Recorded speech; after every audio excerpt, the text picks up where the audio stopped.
দর্শক, এ পর্যায়ে সবাইকে আমন্ত্রণ জানাচ্ছি সংবাদপত্রের পর্যালোচনা ভিত্তিক পত্রিকার চোখে দেশ অনুষ্ঠানে।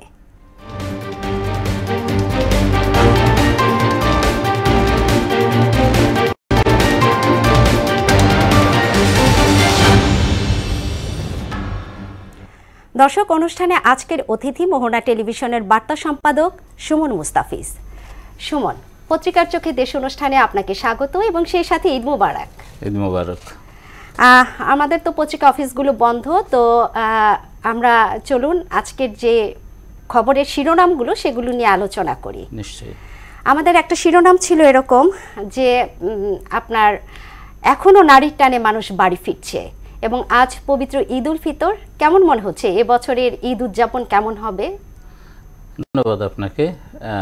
একেবারে বাহ্যিকভাবেই আমরা যেটা স্পষ্ট খোলা চোখেই যেটা দেখা যাচ্ছে, যে আমার কাছে মনে হয়েছে, যেটা আমার ব্যক্তিগত মতামত, যে এবারের ঈদ মনে হয় যে গত বেশ কয়েক বছরের চেয়ে একটু আলাদা। আমার ধারণা যে রোজাটাও আলাদা ছিল, যেহেতু দ্রব্যমূল্য সহনীয় পর্যায়ে ছিল। হ্যাঁ, বছর মাস জুড়ে বিশেষ করে ভোগ্যপণ্য নিত্যপণ্যের বাজার সহনীয় ছিল। শুধুমাত্র পুরো রমজান মাস জুড়ে শশা লেবু এই দুইটা পণ্য ছাড়া সব কিছুতেই স্বস্তি ছিল, মানুষ স্বস্তির সাথে সময় পার করেছে। একই সাথে এবারের ঈদটাও যদি আমরা একটু পেছনে ফিরি, যে রাজনৈতিক প্রেক্ষাপট গত 5 আগস্টের পরে যে পট পরিবর্তন, আমার মনে হয় সেই পরিবর্তনের ছোঁয়া এবারের ঈদেও লেগেছে। মানুষের মনে একটু আলাদা প্রশান্তি, একটু মুক্ত হাওয়ায়, মুক্ত পরিবেশে, মুক্ত নিঃশ্বাসে আমার ধারণা যে মানুষ ঈদ উদযাপন করছেন। এবং সড়ক মহাসড়কে কিন্তু বেশ সুশৃঙ্খল ইতিহাস দেখা গেছে। আমার জানা মতে গত 15-16 বছরের মধ্যে আপনার ইতিহাস, যেটা আমরা প্রতিদিন সংবাদকর্মী হিসেবে যে দুঃখজনক খবরটা আমাদেরকে প্রতিদিন প্রচার করতে হতো, যে 15-20 জন করে এভারেজ যদি বলি, যে প্রতিদিন ঈদের 1 সপ্তাহ আগে পরে আর কি, এই 2 সপ্তাহে প্রতিদিন 5 জন, 7 জন, 10 জন করে সড়ক দুর্ঘটনায় মৃত্যু সংবাদ আমাদের কাছে আসতো। এবার সেটা নাই, যতদূর আমার মনে পড়ে। লঞ্চ ডুবি, হ্যাঁ, যেখানে একেবারে বড় মৃত্যুর খবর একসাথে, যে শত মানুষের মৃত্যুর খবর। লঞ্চ ডুবি তো কয়েকশো যাত্রী থাকে সেখানে। একটা বাসে তো 40-50 জন, একটা লঞ্চে থাকে কয়েকশো যাত্রী। সবচেয়ে ভয়াবহ, সবচেয়ে বিপজ্জনক খবর এইটা। তো সেই সব থেকে আমরা এই বছরে আমাদেরকে এই দুঃসংবাদগুলো প্রচার করতে হয়নি এবছর। নিঃসন্দেহে এটা খুশির খবর। আর এই বাজারের দাম দস্তুর সব মিলে আমার কাছে মনে হয়েছে যে মানুষ এবার স্বস্তিতে ঈদ করছে। এবার ঈদে একটা নতুন মাত্রা ছিল রাজধানীতে। আপনি জানবেন যে পুরনো বাণিজ্য মেলা মাঠে এবার প্রথমবারের মতো ঈদ জামাত অনুষ্ঠিত হয়েছে, এবং সেখান থেকে কথা আছে যে একটি আনন্দ মিছিল সহকারে সংসদ ভবনের দক্ষিণ প্লাজায় যাবে, সেখানে মিষ্টি বিতরণ করা হবে, মুসল্লিদেরকে মিষ্টি করানো হবে।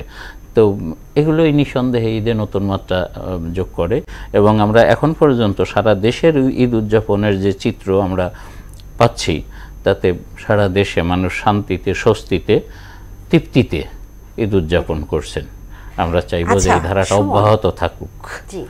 আমাদের গাজা ইসরায়েলি আগ্রাসনের মধ্যেও ঈদ উদযাপন হচ্ছে, এটিও ভালো খবর আমাদের জন্য নিঃসন্দেহে। আমরা সেখানে তো গতকালই মধ্যপ্রাচ্যের দেশগুলোতে গতকালই ঈদ হয়ে গেছে। তা আমরা যেটা জানি যে সেখানে এই কিভাবে বলবো, চরম বিপর্যয়, মানবিক বিপর্যয়ের শেষ সীমায় গাজাবাসী।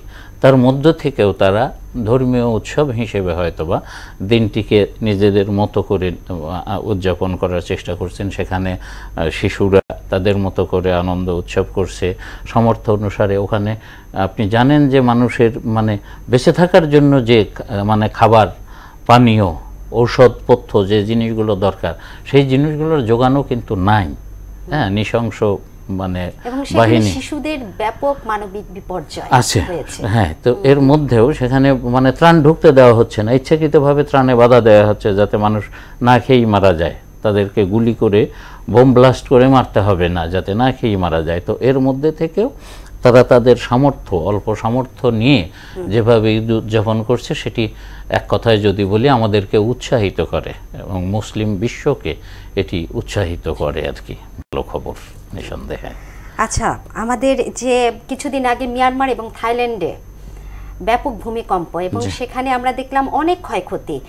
এবং আরেকটা আমাদের আজকে নিউজে ছিল যে চট্টগ্রামে যদি 7.5 মাত্রা বা তার বেশি ভূমিকম্প হলে ব্যাপক ক্ষয়ক্ষতি হবে। এটাকে আপনি কিভাবে দেখছেন, কিভাবে আমরা ওভারকাম করতে পারি? এটি যদি এক কথায় বলি, চট্টগ্রাম থেকে ইউরেশিয়ান প্লেটটা সবচেয়ে কাছে চট্টগ্রাম থেকে, এই জন্য চট্টগ্রাম একটু বেশি ক্ষতিগ্রস্ত হওয়ার কথা, সারা দেশেই ক্ষতি হবে। এটি নিয়ে সতর্কতা দরকার। আজকের দিনে এই ইস্যু নিয়ে কথা বলবো না আমরা মানে বছর মাস দিন ঘন্টা ব্যাপী শুধুমাত্র নেতিবাচক সংবাদই প্রচার করি বেশি, খুশির খবর আমরা প্রচার কম করতে পারি।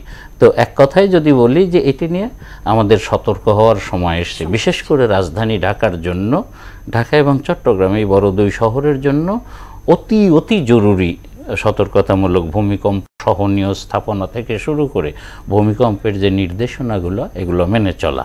পাশাপাশি আপনি পড়েছেন আরও একটি ভালো খবর এখানে আছে যে রেকর্ড পরিমাণ রেমিটেন্স এসেছে দেশে, যেটা বলা হয়েছে, আমাদের একটি বিশেষ প্রতিবেদন ছিল এখানে বলা হয়েছে যে আপনার মার্চের 27 তারিখ পর্যন্ত এই 27 দিনে 275 কোটি টাকা রেমিটেন্স এসছে, যেটা রেকর্ড এ সময় পর্যন্ত রেকর্ড।